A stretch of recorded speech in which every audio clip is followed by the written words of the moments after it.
So ayan no, welcome dito sa YouTube channel ko. Pakilala ko pa yung pangalan ko, ako si Ramel Gonzalez, Suzuki Sales Manager, Auto Caloocan Brand. So ayan no, and today, today talaga, ide-demo ko sa inyo ang pinakabago at pinaka talaga grabe. Talaga ito talaga sobrang madami talagang bumibili po ng pinaka-latest natin na 2024 model natin na Suzuki Desire. So ito no, demo ko na sa inyo. Alam ko naman na madami na kayo napanood at nakita regarding, madami na ako uploaded regarding sa Suzuki Desire natin na EGS, no? So, ito lang, konting update lang regarding sa Suzuki natin na Desire EGS na ito-demo ko right now sa inyo yung color brown natin po na Suzuki Desire EGS. So, ano ba Suzuki Desire EGS natin? Ito po, una-una Suzuki Desire EGS natin po, naka-mags na po siyang 15. So, ito no, alam nyo ba guys, kagandahan na sa Suzuki Desire natin, maliban sa maganda na po yung kanyang mags, dito, sa ground clearance mismo na Suzuki Desire natin, pag nakita natin, iba talaga. Kasi yung ground clearance niya po, sobrang napakataas. So ito po, ay kagandahan kasi dito, lalo na po pag mga baha or lalo dito sa atin na hindi natin alam, lagi umuulan, bigla-bigla, hindi natin alam po. So ito, kagandahan sa Suzuki Desire natin, kahit magbaha man siya ng konti, passable pa din siya dahil ang ground clearance niya po sobrang napakataas. Even though ako, kaya ko pa dito, sumingit dito mismo sa ilalim po dahil po mataas yung ground clearance natin sa Suzuki Desire. And yes, of course, dito po sa side mirror natin, kita nyo po kung ano po yung color ng body natin po. It's the same sa Suzuki natin dito sa side mirror po ng Suzuki Desire natin. And mayroon na din po siya dito po side turning light. So ayan no. So dito naman, ilalaro natin yung harap. Or dito po, can you imagine guys no, pag makita mo po ang Suzuki Desire natin, sobrang napaka-forma na talaga ng harap niya po. So ito, naka-multi-reflector yung ilaw natin. So ito, can you imagine ha, ito yung mukha ng Suzuki natin na Desire, sobrang grabe. Di mo alam napakaano talaga niya, napaka-brusko niya talaga sa daan pag nakita niyo po ito no. Grabe, akala mo na parang inano siya, para siya, di ba alam niyo naman na mayroon tayong Suzuki Swift. So ito yung mukha niya. Kasi sobrang mahal sa Suzuki. Siyempre ito, Suzuki Desire Sedan type. Pero grabe oh, ang ganda. And mayroon pa tayo dito mga silver accent dito sa harap niya, no? Na dinisign talaga na wow.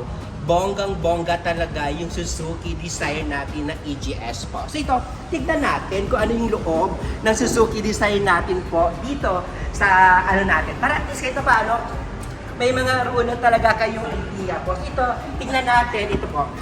So, makikita nyo guys, no? Ito yung loob ng Suzuki Desire natin po. So, Suzuki Desire natin po, mayroon po tayong ano, no? Ito po, pag napansin nyo po, ito din guys, no? Naka dual airbag po tayo po dito po sa may passenger side and dito po sa may driver side po. And ito, syempre sabi ko nga po no, Suzuki Desire natin po, mayroon po tayong tatlong klase na Suzuki Desire, which is yung may pinakamura tayo, which is yung Suzuki Desire JE natin po, na talagang sobrang mabenta at mabili din right now sa amin po dito sa Suzuki. And yes, of course, yung pangalawa natin, Suzuki Desire GL manual natin na wow, sobrang affordable lang talaga yung price. And yes, of course, ito yung dinedemo natin. Pag ayaw mo po ng manual, may Suzuki Desire EGS tayo na automatic version. Ito po siya. Okay, EGS. So, tawag dito, grabe, na sobrang affordable din. And sabi ko nga, pag sa akin po kayo bumili at mag-contact, talagang wow! Talaga hindi ko kayo titipidin po sa discounted. Hindi ko talaga kayo titipidin po yung pinaka-the best na offer po na kaya ko ibigay sa inyo. Ibibigay po natin yan sa inyo po. Alam na po yan ng mga kumuha at pumumili na po sa akin. Hindi ko na kailangan pa na mayroon pa kayong ganito, kesyo may malaking binigay, may malaking kita. Nako, sa akin po, magtanong kayo. Bigay agad, okay? Yun lang naman. And sabi ko nga ito, Suzuki Desire natin maliban dito po, and dito sa side natin, no, dito sa may door niya po, naka all power na po, no? Hindi mo na kailangan pa lumabas para i-adjust po yung side mirror natin. Dito po i-adjust na lang po natin dito sa loob. Okay? And then dito po, sabi ko nga no, tignan natin yung second row. Kung talaga yung second row natin po, kung mayroon ba kung meron ba siyang, kung kasya ba yung mga passenger natin na 3 person. Tignan natin kung okay ba yung sa second row natin na door dito po. So ito pansin nyo po, ito kasi yung Suzuki natin, adjust ko lang to. Adjust ko lang. Dahil nakita mo siya kanina. So ito, alam nyo guys, no? Ito, isa sa pinaka pwede ko talaga ipagmalaki sa inyo regarding sa Suzuki design namin. Dahil, dito can you imagine pag 3 passenger po, or even though kahit ako na ganito kaliit, pag ganito lang kapayat yung mga passenger natin, pwede dito 4 na person sa likod. Talaga. Pero syempre, tayo gusto natin mas maluwang, komportable 3. Pero sabi ko nga, kung ganito lang naman kaliit kagaya ko, 3 pwede dito. Kasi alam nyo no, dito po yung legroom, saka yung headroom niya po talaga, sobrang pinaganda and kasi ganito, yung Suzuki Philippines kasi, gusto nila talaga lagi is komportable po tayo.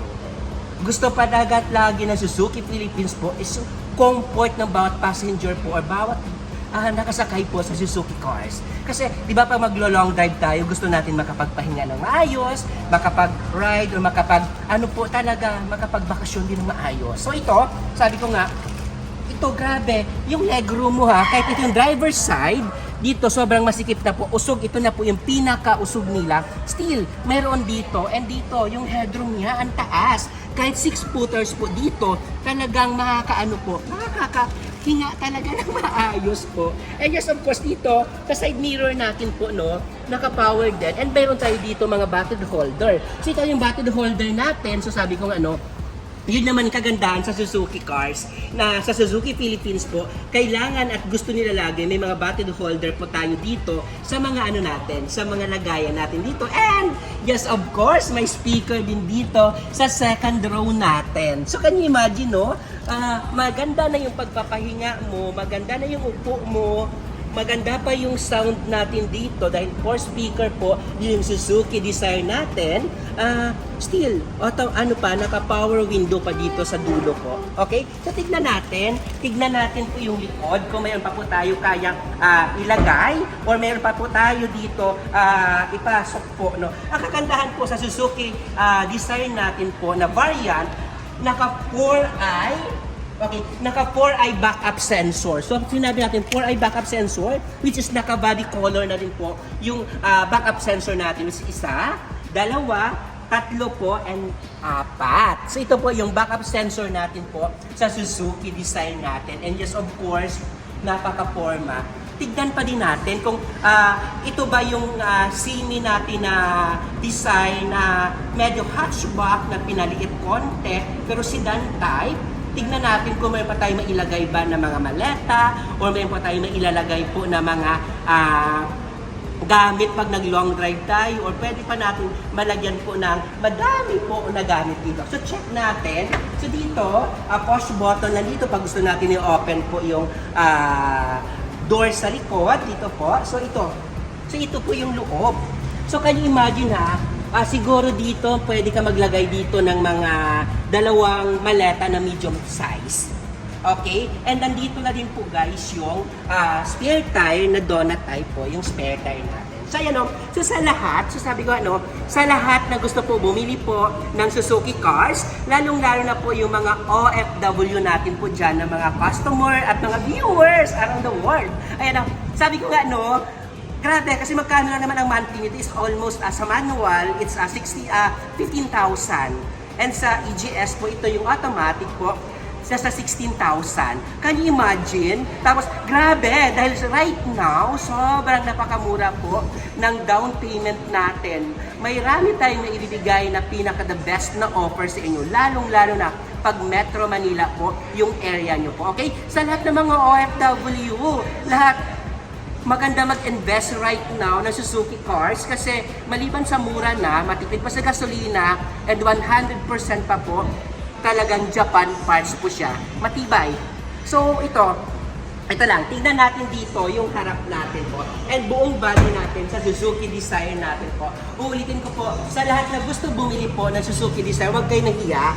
Talagang sabi ko nga madami naman magagandang car, madami naman sobrang sasakyan na alam ko na dream niyo. Pero kung kaya lang naman ang budget natin, bakit tayo bibili ng sobrang mahal?